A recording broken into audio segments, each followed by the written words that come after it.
ज़्यादा पूछने लगे हैं कि आजकल वास्तुशास्त्र में कुछ अलग अलग भ्रम फैलाए जा रहे हैं, भ्रांतियाँ फैलाई जा रही हैं।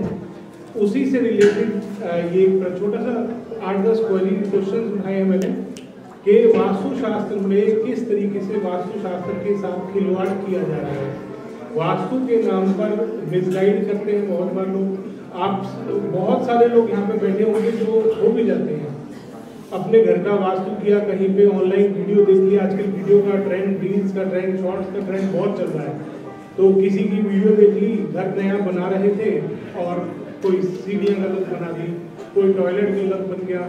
ये छोटी छोटी क्वेरीज है और ये छोटी छोटी ऐसी बातें हैं क्वेरीज जो मैं आज आपको दिखा रहा हूँ, जो बहुत ही बड़े बड़े नुकसान कर सकती है। तो आप सभी के लिए इसको जानना बहुत ज़रूरी है कि वास्तु में किस तरीके का खिलवाड़ किया जा रहा है वास्तुशास्त्र के साथ। इसमें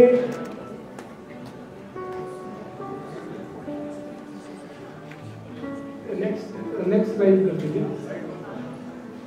सबसे पहली चीज आती है कि ईशान कोण 45 डिग्री पे कट करेगा।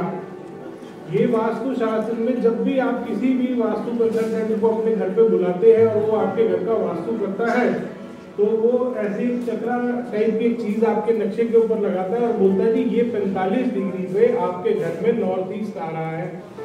जबकि अगर किसी भी वास्तु के ग्रंथ की बात की जाए, वास्तु रत्नावली, विश्वकर्मा प्रकाश, मायामतम, मानसर, किसी भी ग्रंथ में अगर आप देखेंगे, एक माइक भी बंद हो जाए, किसी भी ग्रंथ में आप देखेंगे तो ईशान कोण यानी कि नॉर्थ ईस्ट जो पद विन्यास, आप 81 पद का वास्तु करते हैं घरों के लिए, 64 पद का वास्तु करते हैं कोई मंदिर के लिए, किसी भी पद विन्यास को आप उठा के देखेंगे, जब भी जहां पे आपका शिखी का पद आ रहा है वो आपके घर का नॉर्थ ईस्ट बनेगा।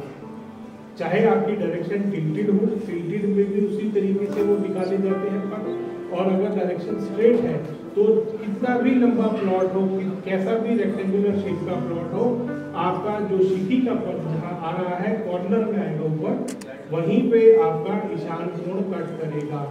जो ईशान कोण बताया जा रहा है वास्तु में कि 45 डिग्री पे कट करता है, वो सबसे बड़ा भ्रम है।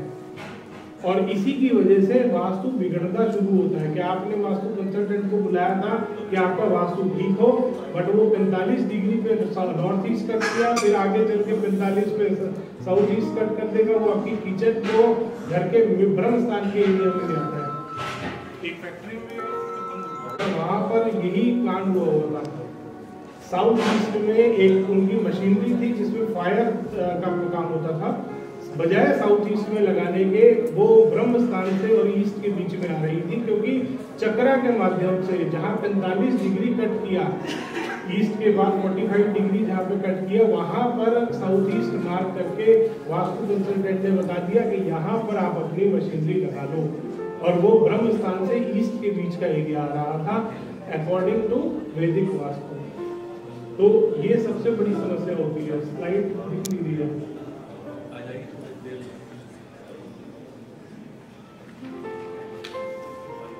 कि 16 जोन कैसे डिवाइड किए जाते हैं, आपको बताया जाता है उसमें बाकायदा मार्किंग करके, एक जैसे पिज्जा के स्लाइस नहीं काटते, इस तरीके से 16 जोन काटी जा रही है, बनाई जा रही है 16 जोन। घर में कभी भी उस तरीके से 16 जोन नहीं बनते हैं। वो चल गया, इसके अगली स्लाइड कर दीजिए। ये 16 जोन आप देख रहे हैं, पहले नंबर पे दिख रहा है आपको, ये गोल चक्रा है। आपका कोई भी स्क्वायर या रेक्टेंगल किसी भी तरीके का भूखंड हो सकता है, उसमें 16 जोन इस तरीके से निकाले जाते हैं। और अगले इमेज में आप देख सकते हैं ओरिजिनल मेथड क्या है। 16 जोन, 16 जोन किसी भी भूखंड में, अगर यही भूखंड रेक्टेंगुलर होगा तो ये पद सारे लंबे हो जाएंगे। 16 जोन इस तरीके से बनाए जाते हैं, और आपको जो दिखाया जा रहा है वो चक्रा वाला मेथड है 16 जोन का। तो इस चीज का भी आपको खास ख्याल करना है कि अगर 16 जोन आप अपने घर का वास्तु अगर देख रहे हैं, बना हुआ घर है आपका, तो 16 जोन अगर आप निकाल रहे हैं, इस तरीके से आपको डिवाइड करने हैं वो 16 जोन। अगली स्लाइड। ये वास्तु में बहुत अच्छा चल रहा है आजकल कुछ वास्तु कंसल्टेंट गाइड कर रहे हैं ईशान कोण में अगर आपकी सीढ़ियां आ रही है। जयपुर में मेरे क्लाइंट है, काफी पुराने क्लाइंट है मेरे, बाई चांस उन दिनों में बाहर गया हुआ था, आउट ऑफ इंडिया था, तो उन्होंने किसी कंसल्टेंट से एडवाइस ली और उस कंसल्टेंट ने उनको गाइड करा कि एंटी क्लॉकवाइज स्टेयरकेस बना दो ईशान कोण में। वो पेज के जैसा काम करती है, एनर्जीज को ऊपर लेके जाएगी, आपके घर की एनर्जी डबल हो जाएगी। तो ये एक बहुत बड़ा मिसकंसेप्शन है। ईशान कोण में कभी भी स्टेयरकेस नहीं आनी चाहिए, चाहे क्लॉकवाइज हो चाहे एंटी क्लॉकवाइज हो। घर में कभी भी कहीं पे भी आप स्टेयरकेस बना रहे हैं, एंटी क्लॉकवाइज स्टेयरकेस आपको बनानी ही नहीं है। सबसे ज्यादा नुकसानदायक होती है एंटी क्लॉकवाइज स्टेयरकेस। दिशा की कोई बात ही नहीं है इसमें, क्लॉकवाइज और एंटी क्लॉकवाइज में। स्टेयरकेस जरूर ऐसा है कि नहीं आनी चाहिए, नॉर्थ डायरेक्शन में, ईस्ट डायरेक्शन में, नॉर्थ ईस्ट में, इन जगहों पे अवॉइड करते हैं स्टेयरकेस को बनाना। लकड़ी का बना सकते हैं अगर वो स्टेयरकेस में प्रॉपर एयर वेंटिलेशन चल रहा है, प्रॉपर एयर सर्कुलेशन चल रहा है, तो बिल्कुल बन सकता है। लकड़ी का स्टेयरकेस, ग्लास का स्टेयरकेस आजकल बनाते हैं, वो भी बनेगा क्लॉकवाइज। ये इसमें दो तरीके से बात होती है, ट्रेड और राइजर। जो सामने टक्कर है वो हमेशा ऑड उसके नंबर में आएगा, वो कभी भी इवन नहीं होना चाहिए। टक्कर गिनी जाती है स्टेयरकेस में। बहुत बार लोग जिस पे पैर रखते हैं उसको काउंट करते हैं, वो गलत है, क्योंकि वो फिर उसमें आमतौर पे वो डिसाइड हो जाते हैं कि सर जहाँ पे मैं सबसे ऊपर लास्ट पैर रखा वो काउंट करूँ कि ना करूँ। वास्तु वाला भी कंफ्यूज होता है, लोग भी कंफ्यूज होते हैं। तो इसलिए सामने टक्कर गिनी है, टक्कर हमेशा ऑड होनी चाहिए नंबर में। इसके बाद अगली स्लाइड, पश्चिम दिशा में मंदिर होना चाहिए। ये एक बहुत ज्यादा आजकल लोग मेरे से पढ़ी हैं कि सर हमें किसी वास्तु कंसल्टेंट ने गाइड कर दिया है कि आपका मंदिर सिर्फ पश्चिम दिशा में आना चाहिए। क्यों?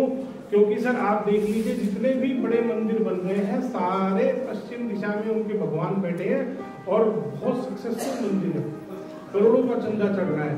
तो इसमें एक मैं ये क्लियर करना चाहूंगा कि घर का मंदिर और जो सोसाइटी के मंदिर होते हैं दोनों में बहुत डिफरेंस होता है। घर का मंदिर ईशान कोण में बनाया जाता है। अभी जो 16 कोण आपने देखे थे उसमें नॉर्थ ईस्ट में कॉर्नर में पूजा घर लिखा हुआ था। हमेशा जब भी घर का मंदिर की बात आती है, घर में मंदिर बनाते हैं, ईशान कोण में आएगा, पूर्व की तरफ आप फेस करके पूजा करेंगे। पश्चिम दिशा में जो मायामतम आपका ग्रंथ है उसमें मंदिर के वास्तु के बारे में प्रॉपर बताया गया है कि पश्चिम दिशा में मंदिर में आप मूर्तियां लगाएंगे। कमर्शियल मंदिर की बात करें जो सोसाइटी के लिए ओपन होते हैं, घर के मंदिर की बात नहीं बता रहे। वो पश्चिम दिशा में गॉड बैठते हैं ईस्ट की तरफ फेस करके, वो कमर्शियल मंदिरों की बात होती है जो वास्तु कंसल्टेंट घर में अप्लाई कर रहे हैं। बहुत ज्यादा इस चीज से नुकसान होता है। पश्चिम दिशा वरुण देवता की दिशा है वास्तु में, और वरुण देवता की जगह पे वो दिया जलवाते हैं आपसे और आपका खूब बढ़िया नुकसान होता है उसके बाद। तो इस भ्रम में भी आपको नहीं आना। अभी ये कॉर्नर के प्लॉट सबसे ज्यादा नुकसानदायक होते हैं। अब जिस वास्तु कंसल्टेंट ने अफवाह फैलाई वो खुद कॉर्नर के प्लॉट में रह रहा है, मजे की बात तो ये है। खैर कभी भी ऐसा नहीं होता कि कॉर्नर के प्लॉट बहुत सीरियस होते हैं। मेरे पास एक क्लाइंट आए, उन्होंने बताया कि सर मेरा ना नॉर्थ ईस्ट कॉर्नर का प्लॉट है, नॉर्थ में भी रोड है, ईस्ट में भी रोड है, और किसी कंसल्टेंट ने अंदर घुसने से मना कर दिया। बाहर आया था, आके बाहर से देख के कहता नहीं नहीं ये कॉर्नर का प्लॉट है, ये तो लेना ही नहीं है। जबकि सबसे ज्यादा लाभदायक होते हैं कॉर्नर के प्लॉट, अगर स्पेशली नॉर्थ ईस्ट कॉर्नर का प्लॉट। बाकी सारे कॉर्नर के प्लॉट भी लाभदायक होते हैं अगर वास्तु अनुसार बने। कोई भी भूखंड जो कि वास्तु के अनुसार बना हुआ है वो आपको फायदा देगा ही देगा। जो भूखंड वास्तु के अनुसार नहीं बना हुआ, चाहे फिर वो कॉर्नर का हो चाहे वो बीच का हो, वो हमेशा नुकसान देगा। सारे फ्लैट जितनी सोसाइटियों में बने हुए सारे कॉर्नर के हैं, सब में आपको बालकनी मिलती है दो तरफ, वो भी कॉर्नर का मकान ही कहलाता है। तो अब आप सोच लेना कॉर्नर के मकान अगर सीरियस है तो सारे फ्लैट में रहने वाले खतरे में हैं। तो ऐसे भ्रम में आपको नहीं पड़ना है। अगली स्लाइड, ईशान कोण में टॉयलेट 100% कैंसर होगा, ये भी एक भ्रम फैलाया जा रहा है वास्तु में। ऐसा नहीं होता। पानी आ सकता है ईशान कोण में, ईशान कोण में पानी के लिए मना नहीं करते हैं। टॉयलेट सीट गलत है, जब वास्तु के ग्रंथ लिखे गए थे उस टाइम पे टॉयलेट डिफरेंट तरीके के बना करते थे। आज जो टॉयलेट सभी के घरों में बन रहे हैं वो बहुत डिफरेंट है। टेक्नोलॉजी बहुत ज़्यादा चेंज हो चुकी है, तो इसलिए इस भ्रम में बिल्कुल नहीं आना। अगर कोई भी कंसल्टेंट आपको गाइड करता है कि ईशान कोण में टॉयलेट है, घर में एक आदमी कैंसर से मरेगा ही मरेगा, तो ये तो रिसर्च हो चुकी है इस चीज़ में। मैंने खुद अपने कुछ जो स्टूडेंट्स उनको भेजा था, मैं पता करूँ किस किस को कैंसर है, कितने लोगों के घर में ईशान कोण में टॉयलेट आया है। शायद एक केस मिला था, कम से कम 1500 इस लोगों से रिव्यू किए हैं। एम्स हॉस्पिटल में, मैक्स हेल्थ केयर साकेत में, बहुत सारी जगहों पे मैंने डॉक्टर से भी बात करी, उन्होंने भी अपने पेशेंट से कुछ रिव्यू दिलवाए मेरे को। तो एक भी केस लगभग ऐसा नहीं मिला, एक जरूर केस मिला था मेरे को कि जिसके ईशान कोण में टॉयलेट था और वो स्टोर बना रखा था। वो स्टोर ज़्यादा नुकसान देता है टॉयलेट से ज़्यादा। तो इस भ्रम में भी बिल्कुल नहीं पड़ना है आपको। अगली स्लाइड ये रखवा देते हैं। सरकार से अगर आपको फेवर चाहिए तो अशोक स्तंभ का इस्तेमाल करो साउथ ईस्ट डायरेक्शन में। अगर ऐसा हो रहा होता तो जितने सरकारी ठेकेदार हैं सारे बड़े खुश होते और सबके घर में 20-20 फुट का अशोक स्तंभ लग रहा होता। वास्तु के नाम पे सबसे ज्यादा बेची जाने वाली ये रेमेडी है कि आपको अगर गवर्नमेंट से फेवर चाहिए, सरकार से कोई आपका डिस्प्यूट चल रहा है, कोर्ट में केस चल रहा है, तो इस रेमेडी का इस्तेमाल कर लो। तो जिस आदमी ने ये रेमेडी बताई है वो खुद बेचारा जेल में है, तो उसको नहीं मिला फेवर, कोई बात नहीं।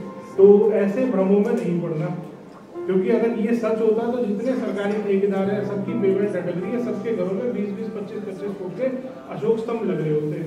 और इसको इलीगल भी है यूज करना, ये गवर्नमेंट ऑफ इंडिया का उसमें आता है रेगुलेशन में, तो इसको इलीगल है यूज करना, प्रोड्यूस करना। तो आप इसको पर्सनली यूज नहीं कर सकते, सिर्फ गवर्नमेंट के अथॉरिटी के जो लोग हैं उसको इस्तेमाल कर सकते हैं। Next slide.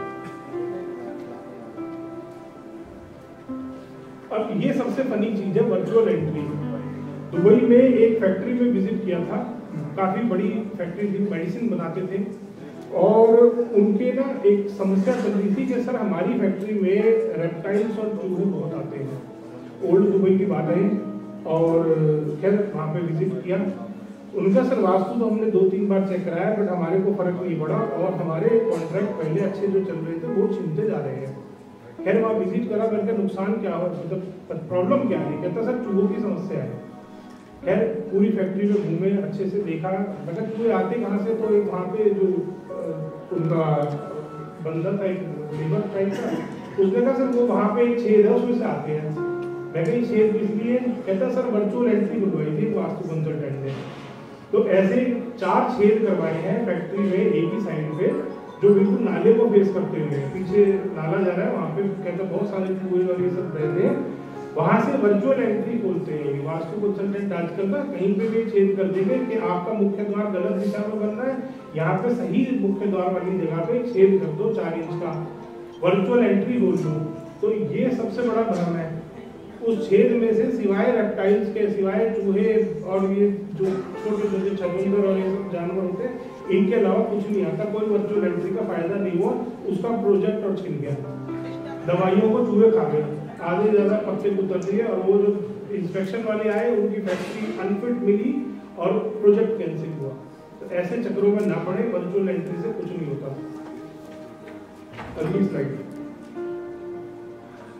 ये सबने सुना होगा, कुछ लोगों ने इस्तेमाल भी किया होगा, प्लास्टिक की टेप घर में वास्तु के नाम पर सीटों के आसपास। अब इसमें फायदा किसका होता है, कभी आपने सोचा इस बारे को?